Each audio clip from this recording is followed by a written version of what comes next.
Hello, my name is Alexis Burton, and I have the topic fear of crime based on victimization. When talking about the fear of crime in a person, there are multiple factors that can influence this level of fear. Socio-demographic factors such as race, income, marital status, education level, etc., as well as a person's perception of crime and their surroundings, can all affect their level of fear.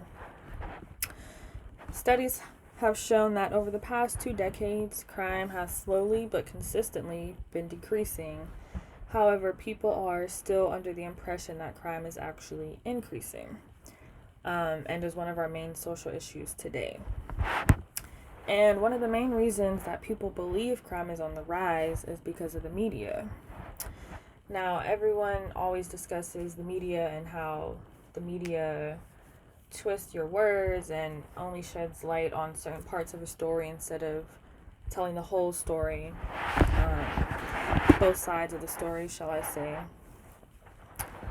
to give viewers a different perception than what the reality actually is.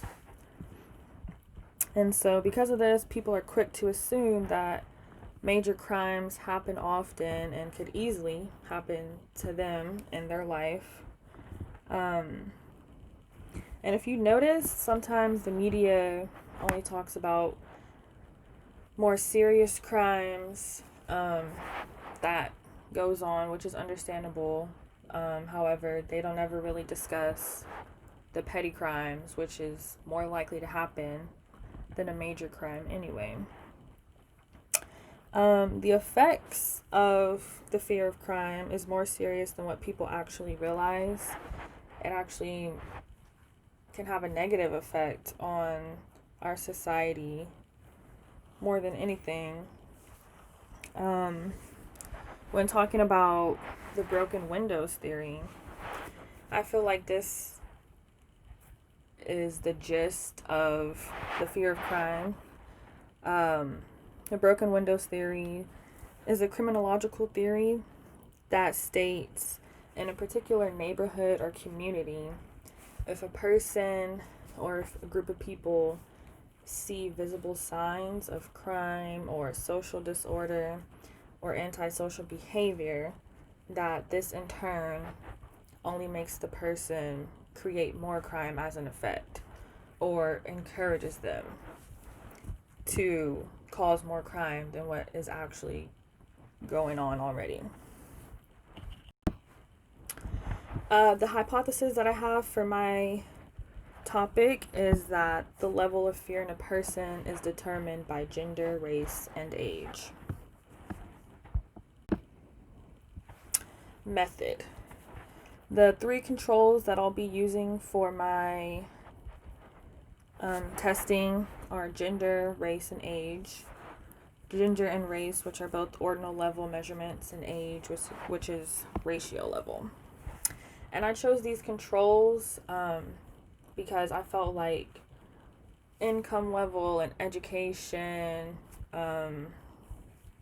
things like that, other factors that were available in the SPSS file, I just felt those factors wouldn't play much of a role in the hypothesis that I'm trying to portray in my data.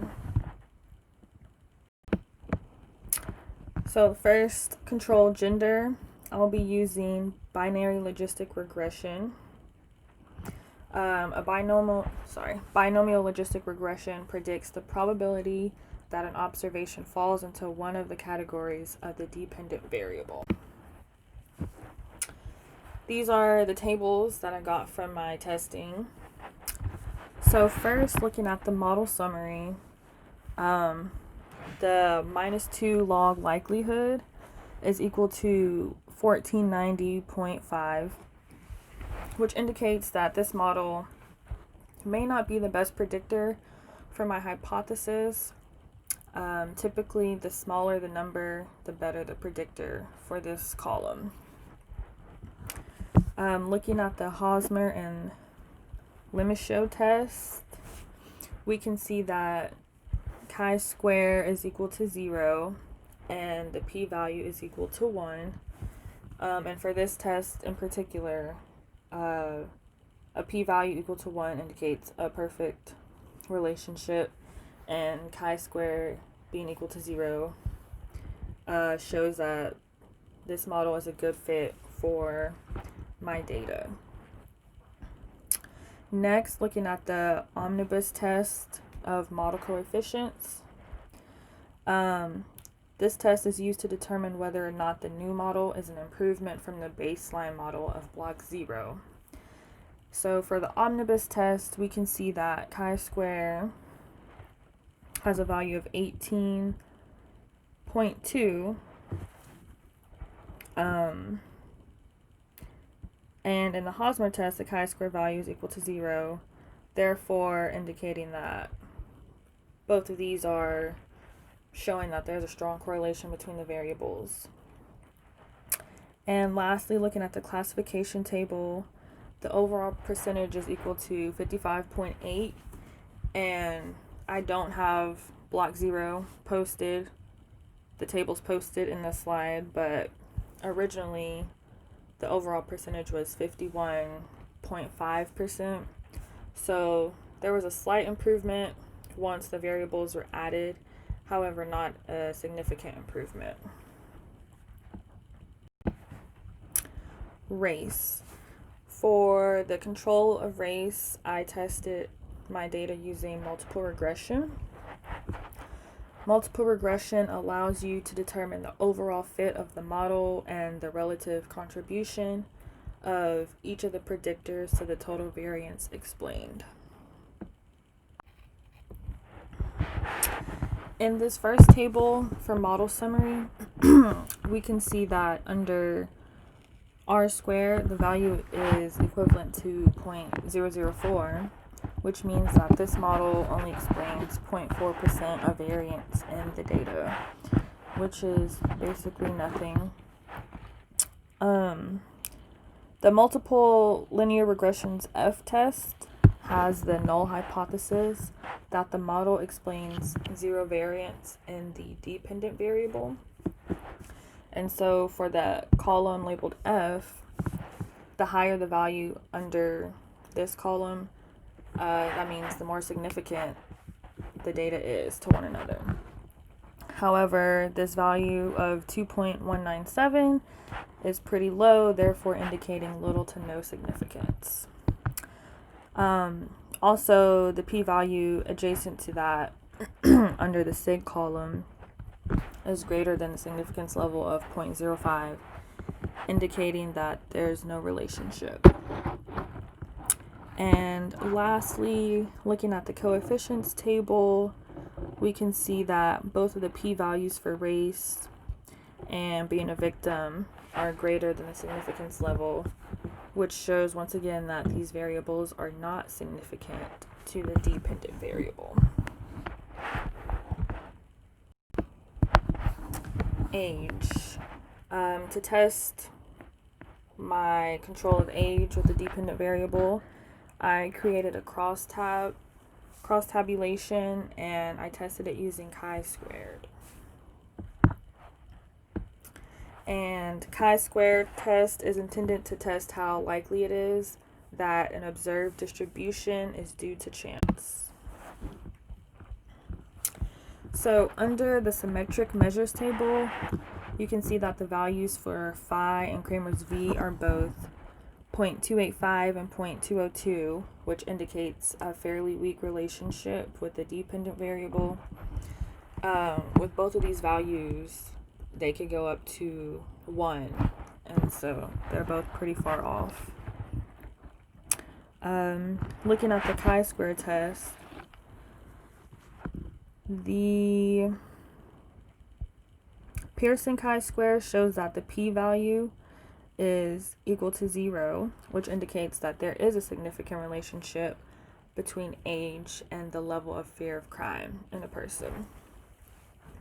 I don't have the cross tabulation shown here because the table was extremely long.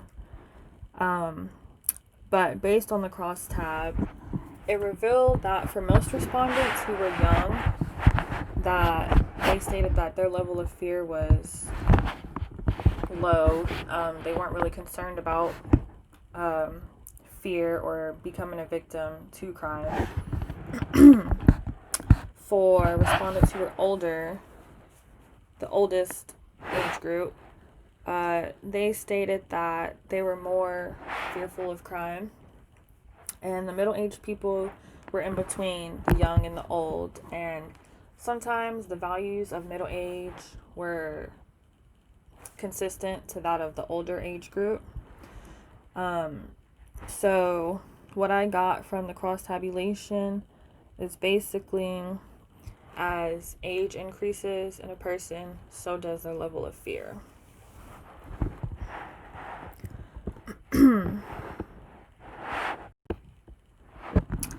In conclusion of the test performed, it seems like the only significant relationship that was found was between age and the level of fear that a person has of crime. In my prior studies and research, most of the researchers found a significant relationship with their socio-demographic factors that they chose. Most of the studies, their factors were gender, income level, and race. Interestingly enough, though, it was hard to find studies based on age, because many people just kind of went based on prior research that age doesn't affect the level of fear in a person. So I just found it interesting that I was able to find a relationship in my studies, even though most people either just didn't even test it or just said that they found no relationship. Overall, it seems that my research hypothesis can be rejected and the null hypothesis can be accepted, which is the level of fear of crime in a person is not affected by their gender and or race. Sources of error. Even though my hypothesis did not support my findings, I do believe that there is a strong association between the controls and a dependent variable, especially since most of my prior research was consistent across the board and the findings, even if the controls were different from study to study.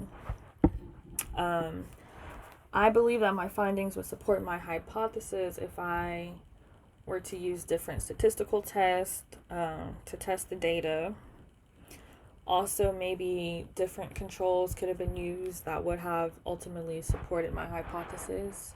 So earlier I said that I chose gender, race, and age because I felt like it would be big determinant factors of fear of crime. However, now looking back, maybe I should have chosen factors such as income level, education, marital status. That would have probably supported my hypothesis. That is it. Thank you.